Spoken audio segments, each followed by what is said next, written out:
including Dr. Grino and Rebecca Sennett. Our mentors for this project are Michael Berger and Kelly Shan.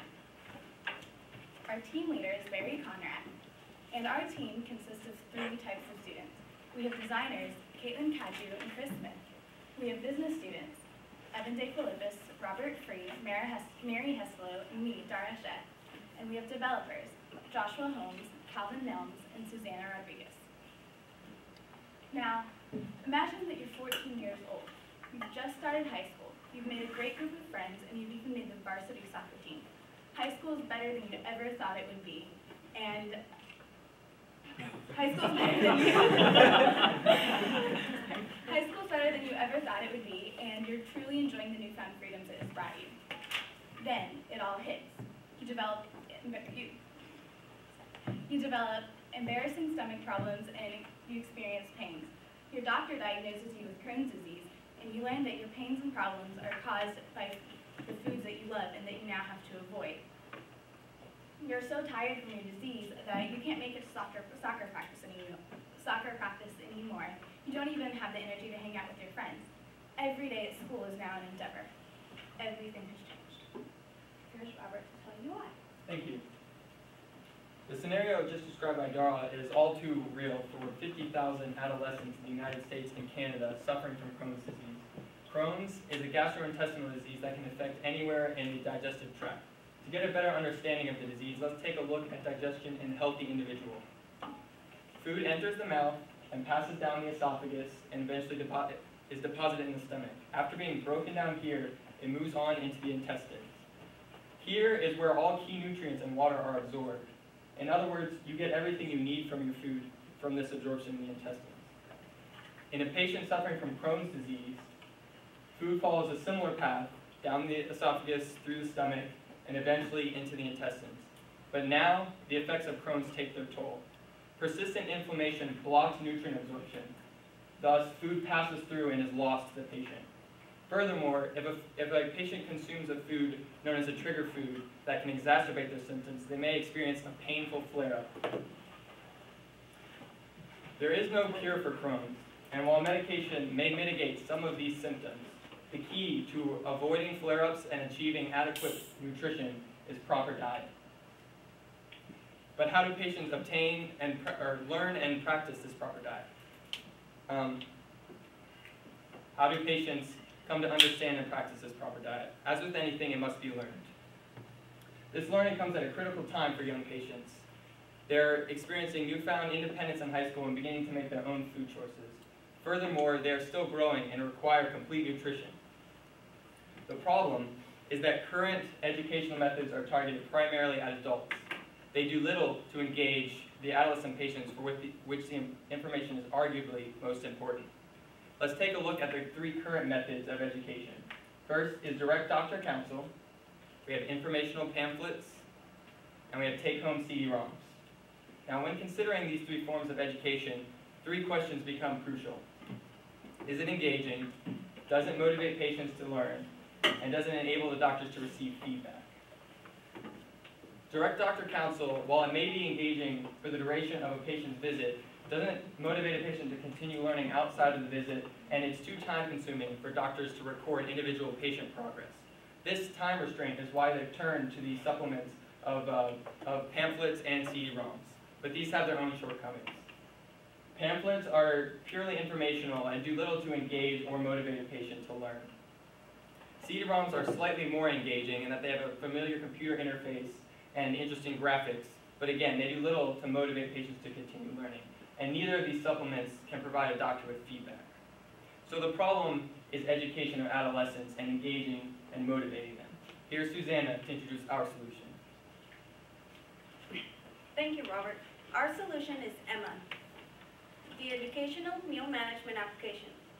It is an iPad application that helps adolescent patients match their Crohn's disease. The application is for in-clinic use, where the nurse will hand over the iPad to the patient while they're waiting to see the doctor. The application will provide engagement through game interaction, content education through a questionnaire, and rapid retention feedback to the physicians. Now Kaylin will show you how the application nourishes the needs of adolescent patients. Thanks, Susanna. advocate that Emma is an effective solution to the problem with education retention in adolescents about their disease is to make it engaging. The psychology behind our app is to make it a fun, interactive game. It's achievement-based, which encourages patients to do the best they can every time they play. It's very replayable in that every time you revisit it, the gameplay will be a little bit different. The questions might be more or less depending on your performance, and it's self-paced, so patients don't feel they have to rush and they can complete it at a pace they're more comfortable with. The graphic design of our game, we have an example of a similar game that's both visually and in gameplay. It's a game called Fly Squirrel Fly, and it's a launcher game, which is also the style that our game will take. It's very simple to play, it's very easy to learn how to play it, and it's really fun and addictive. As far as visually, it's bright colors, bright designs. It'll be really easy to tell where the action is. It's fun to look at, it's appealing, kids will love it. Now let's look at some of the current apps that are available right now and compare them to Emma.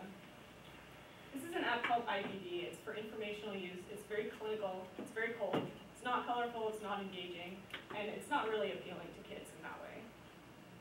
This is an app called GI Monitor, which you use to keep track of your symptoms on a day-to-day basis. Because of this, you often have to revisit embarrassing or painful episodes that you might have had in the day, flare-ups, things that remind you of a disease that you'd really prefer not to think about. Like GI Monitor, CD Diary is an app that you input your symptoms on a day-to-day basis. It's very embarrassing, it's very painful. You are forced to confront something that you don't want to think about. And the bottom line of all these apps is that they're not appealing to children, they're painful, they're sensitive areas, and they're not going to help you learn what you need to learn if you don't want to engage with them. And here's Chris to talk about the other two ways that Emma is the effective solution to this problem. Thank you, Caitlin.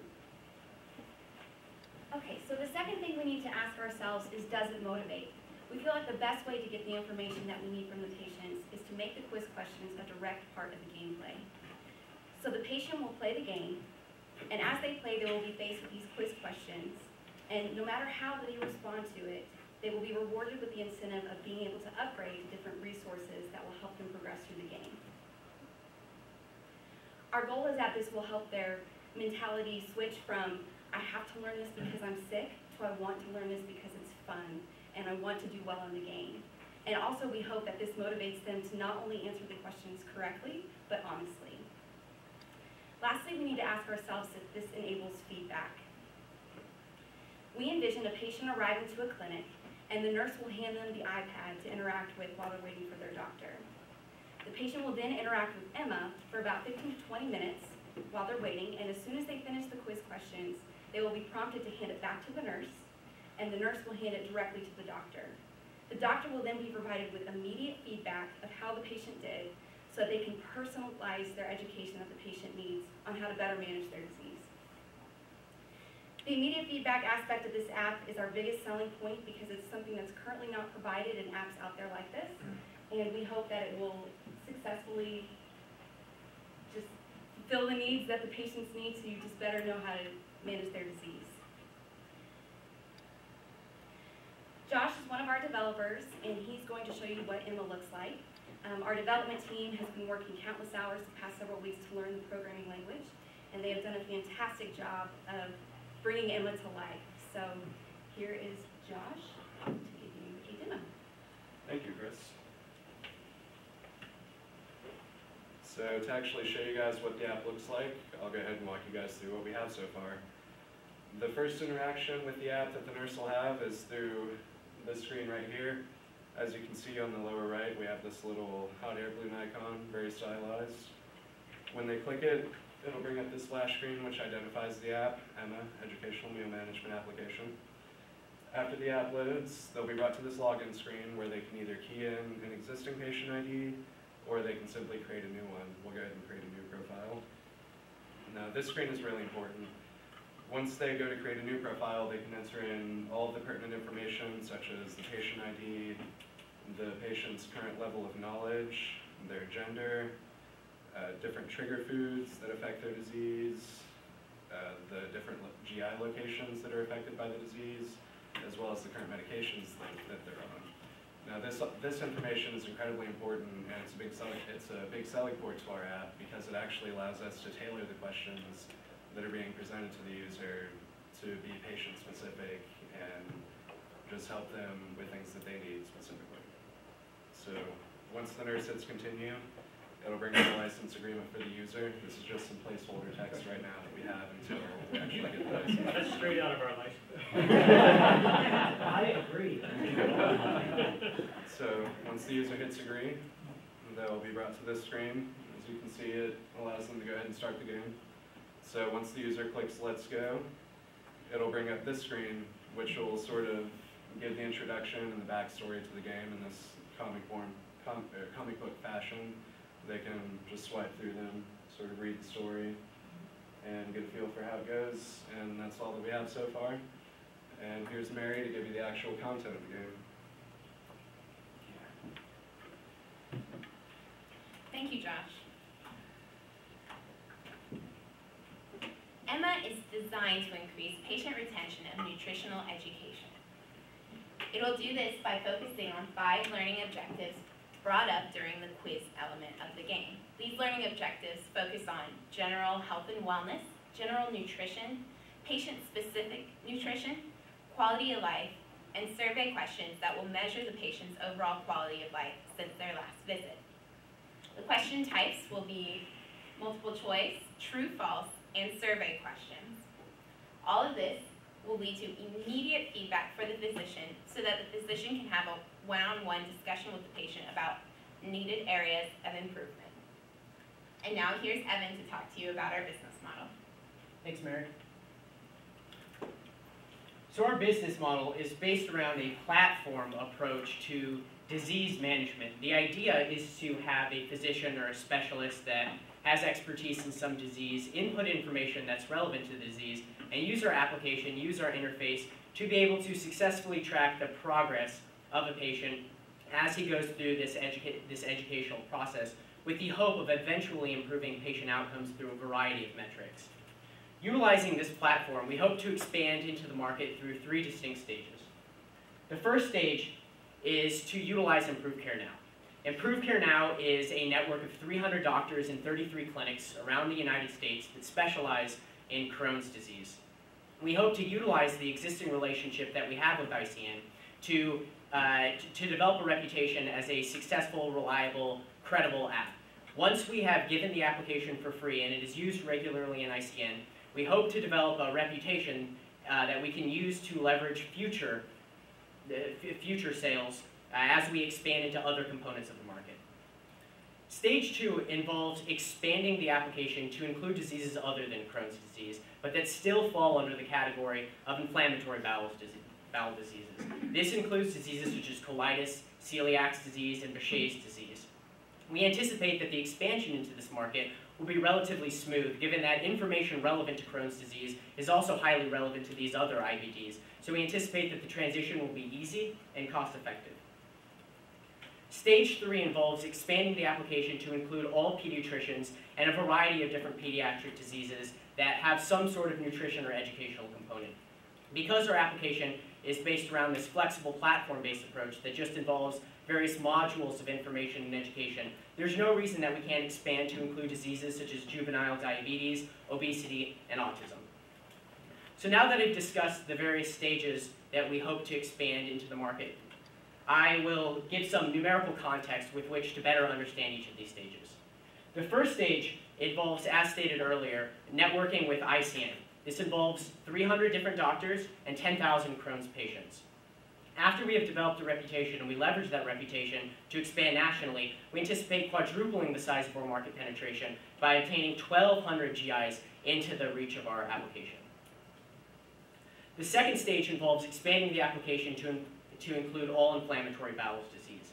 The circles that you see include the number of adolescents aged 14 to 18 with a particular IBD. So as you can see, there is a wide variety of opportunities to capitalize on this market. There are individuals with ulcerative colitis, celiac disease, Behçet's disease, and lymphocytic colitis, and including each one of these diseases would represent a significant expansion into the market with an overall estimated potential market penetration of over 600,000 different individuals with these various diseases. So in order to get a better understanding of the type of revenue that we would need to accumulate in order to break even, we performed year one cost analysis. The vast majority of this cost comes from CCEW stipends in order to finance the various programming teams. But what's important to note is that though the cost of year one is $18,500, we should expect more costs as we expand into future markets.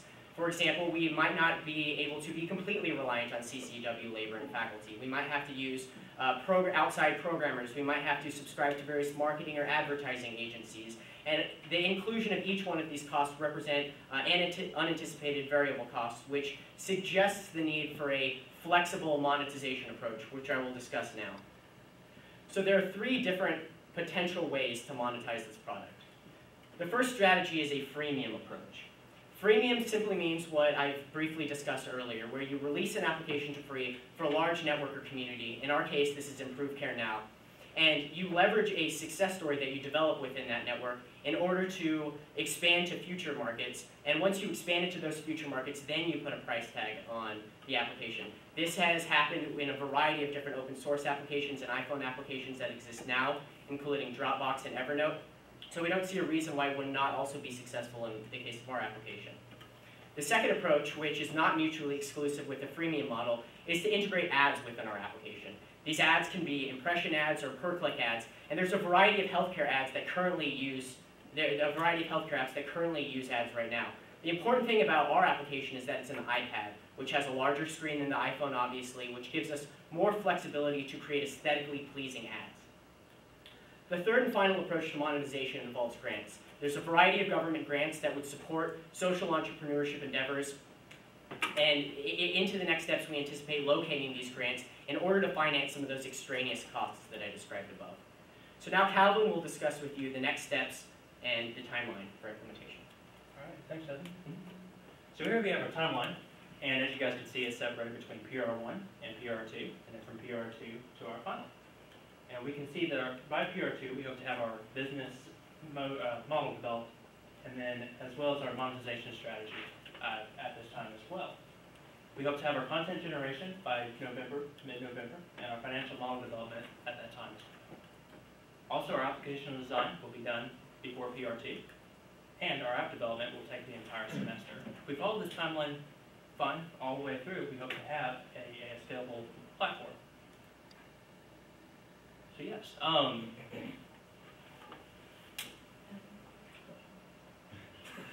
We would now like to open it up for questions from the floor.